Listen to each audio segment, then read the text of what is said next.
Hello my dear friends and welcome to StudyIQ. I am Joycey Joy and today in this lecture we will discuss about measures to promote e-vehicles in India. We will also discuss about the proposals in the Union Budget of 2019. So we will discuss all the Union government's proposals in the budget, and we will also see what more is required, what are the innovative measures that are required to promote e-vehicles in India, and also why it is significant to promote e-vehicles in India. So we will discuss all this in detail in this lecture. So let us start. Let us first analyze what is the current affair. So if we look at the current affair, we will see that in the Union Budget of 2019, the latest budget, the budget announced a transition to e-vehicles. So here transition to e-vehicles means that there should be a shift from the normal vehicles that we are using now, which consumes petrol and diesel, towards e-vehicles or towards electronic vehicles.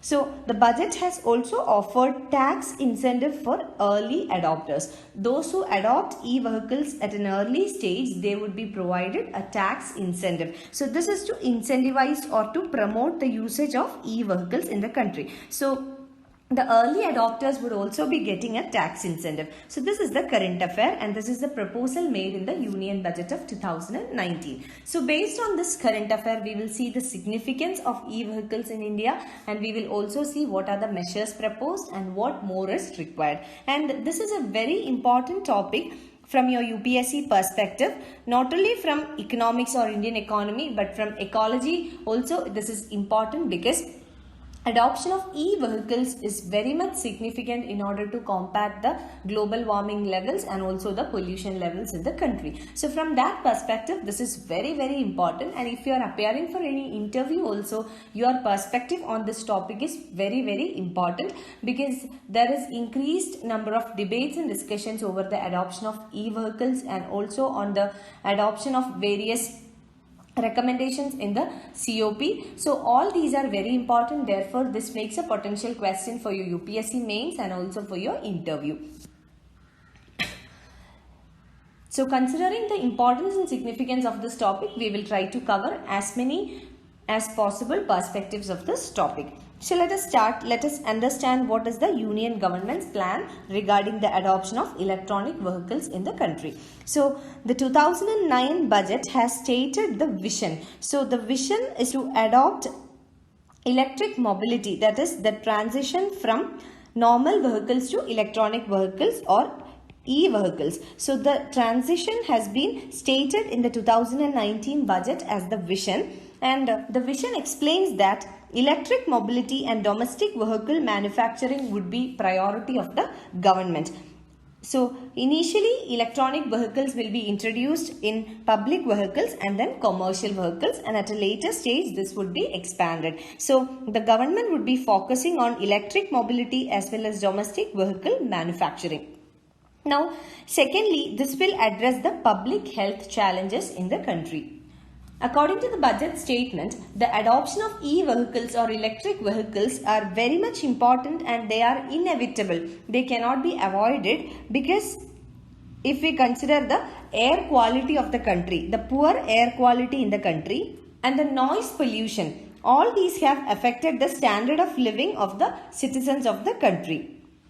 And this has posed a threat to the quality of the life. Quality of life of individuals has been challenged, and also this poses serious public health challenges. So considering the public health challenges, this is very much important to adopt e-vehicles in order to address the public health challenges due to pollution. And also in the budget, it has been proposed that an additional income tax deduction of 1.5 lakhs would be offered. So an additional income tax deduction of 1.5 lakh would be offered on the interest paid on the loans that are taken to purchase electronic vehicles. So if you purchase a vehicle or a electronic vehicle on loan, then on the interest that you pay on the loans, an income tax deduction up to 1.5 lakh would be given. So this is an incentive provided by the government. So this is to incentivize the adoption of electronic vehicles in the country. So those who are taxpayers, they can avail a deduction of up to 1.5 lakh.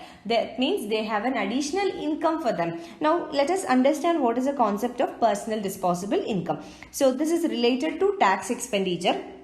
So personal disposable income means your income that you earned minus the direct taxes that you pay. Suppose for example your income is 10,000 rupees per month and the direct tax or the income tax that you pay is 1,000 rupees or 10% of your total income. So deducting the taxes from your total income will give 9,000 rupees, and this 9,000 rupees is what you have for your personal consumption or for your expenditure, and this 9,000 rupees is called personal disposable income. Now assume that the tax rate has come down to 5%. So it means that instead of 1,000 rupees you have to pay only 500 rupees. Now your personal disposable income will increase to 9,500. So this is the concept of personal disposable income. And now in the budget, government has proposed that an additional income tax deduction up to 1.5 lakh would be given on the interest paid on the loans that are taken for the purchase of electronic vehicles. So it literally means that this will incentivize the citizens by providing an additional personal disposable income or an additional tax deduction, or they can spend more money on other expenditure when there is a tax deduction. So this is one way by which the government has tried to incentivize the taxpayers. So this is one thing that has been proposed in the budget. Now next one is a cut on the GST. So anything regarding the GST, the major decisions are taken by the GST Council. So the GST Council has also moved to cut down the expenditure or the GST, that is the goods and services tax paid on electronic vehicles. So earlier it was 12%, now it will be reduced to 5%. So the GST Council has also decided to cut down the taxes or the indirect taxes on the purchase of. Now the GST Council has also decided to cut down the taxes or the indirect taxes on the purchase of electronic vehicles from 12 to 5%. That means the tax on this electronic vehicles are also very less. Thereby the cost or the price of this electronic vehicles will also come down. So this is the decision taken by GST Council. Now next one is FAME. FAME is faster adoption and manufacturing of hybrid and electronic vehicles. So this is a flagship program of the Union government which promotes the purchase of electronic vehicles in the country. And in the recent budget, the Union government has given an outlay of 10,000 crore rupees for the FAME scheme. So FAME scheme aims at promotion or faster adoption of electronic vehicles, adoption and manufacturing, that is domestic manufacturing of electronic vehicles. So adoption means more purchase of electronic vehicles, and manufacturing here means domestic level manufacturing of the electronic vehicles in the country. So FAME scheme has also been given an additional fund in the union budget. Thereby the FAME scheme has been given more significance or more importance in the budget. So this will promote the usage or the adoption and manufacturing of electric vehicles in the country. Now this 10,000 crore rupees that has been given for the FAME scheme can also be utilized for setting up of charging stations in the country. So charging stations or infrastructure is one challenge for the adoption of electric vehicles. So there is no enough infrastructure or there is a lack of infrastructure. So the FAME plan also tries to meet this infrastructural challenge or to fill the gap of infrastructural challenge. So this is the union government's plan regarding the adoption of e-vehicles or electronic vehicles in the country. And now if we look at the innovative measures that are needed or what more is required apart from government's plan, we will see that affordable charging is the most important requirement.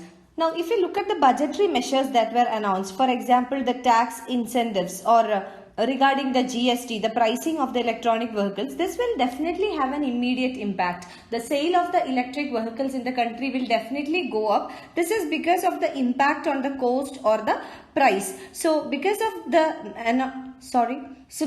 measures that are announced in the union budget, there is definitely going to be a hike in the purchase or the demand for electronic vehicles in the country. Because if we look at the law of demand, the law of demand states that the demand is directly related to the price, or when the price increases the demand will come down, and when the price decreases the demand will increase. So there is a relationship between price and demand, that is an inverse relationship or a negative relationship. Now with the announced measures in the budget, the price will come down, therefore the demand will definitely go up. So this is for the short term. But considering the long term, innovative measures are required. First one would be to provide affordable charging. So for this, a partnership between the central government and the state governments are very much required. And there should also be facilities for swapping the battery, that is to change the battery. And in order to bring in affordable charging, lithium battery production should be set up within the country, or domestic production of lithium batteries should be promoted. And there should also be a development of solar charging infrastructure. So these will definitely boost the infrastructural challenges or address the infrastructural challenges. So apart from the proposed measures in the budget, meeting the infrastructural challenges are also very important in order to achieve the target of electric vehicles transition. So this is very much important, and these innovative measures apart from this budgetary measures will boost the adoption and manufacturing of electric vehicles in India, and over a period of time we will be able to make a transition towards electric vehicles in the country. Thank you.